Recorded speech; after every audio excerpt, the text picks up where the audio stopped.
Well, this is exciting. This is so exciting. He did do the leap, but you just missed it. Yeah. No, I didn't. Yeah. Joining us now, the recently elected governor-elect of New Jersey, Democrat Phil Murphy. First time on Morning Joe. Welcome to the show and congratulations. Thank you very much. I'm honored to be here. You and Barnacle have been talking Boston. We have been. Well, You said you grew up reading him. Yeah. I grew up, I was a big fan of Mike. but of course, you're a Mets fan now.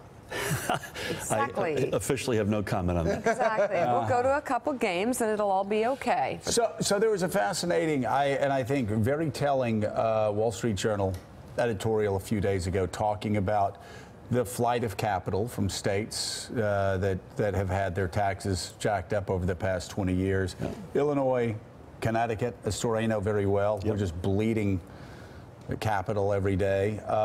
New York and New Jersey. What can you do that Chris Christie and former governors did not do to bring down that tax rate so you'll get more people, more business coming into New Jersey? Yeah, the big story in our election and the big story going forward is going to be the economy. So we said the whole time on the campaign trail, we need a stronger, fairer economy that works for every New Jersey family. And underneath that, it means that we haven't grown. We're profoundly unfair, and when it works for very few. So growth is a big part of this. A Republican friend of mine called me a pro-growth progressive. So how do you get New Jersey to grow? Well, you got to get back to basics. So there are a couple of economies that we used to dominate. The two big ones are the innovation economy and the infrastructure economy. In the first case, you can make a very credible argument that we were Silicon Valley before there was a Silicon Valley. Right. Bell Labs, Thomas Edison, Alexander Graham Bell, pharma, bio, life sciences, a lot of that edge is gone. That's because we've stopped investing in K through 12, higher education, infrastructure, et cetera. That's also because a lot of companies don't like the workforce requirements in New Jersey. The tax is too high and the energy costs are too high. How do you address it? As a Democrat, as a progressive, are you going to have the courage to go to other Democrats and say, hey, we're not going to attract the good jobs we want to attract unless we make our business environment more, increase the incentives for all people in New Jersey? Yeah, I don't think it's an either or. I look at places, I look at where we've lost that economy. When those firms have left New Jersey, where have they gone? They've gone to places like Massachusetts. Massachusetts has a booming innovation economy.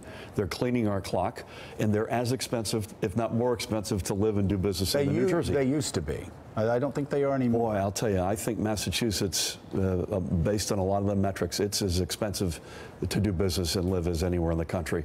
But the fact of the matter is they built that economic ecosystem, and folks say, you know what, I pay a premium to be here, but I get a good value for money. I get funded K through 12, best higher education in the world, great location, infrastructure, communities millennials want to live in. New Jersey got dealt that same hand.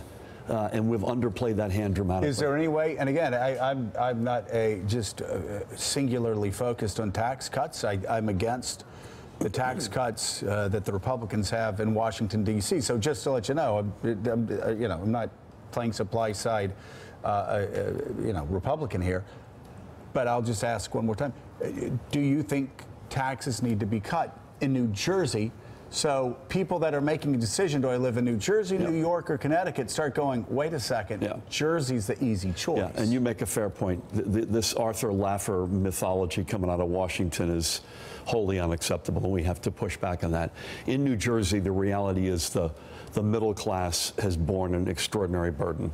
And so the question is specifically is, can we deliver real property tax relief for the middle class in New Jersey? Yes. That starts with not just growing the economy.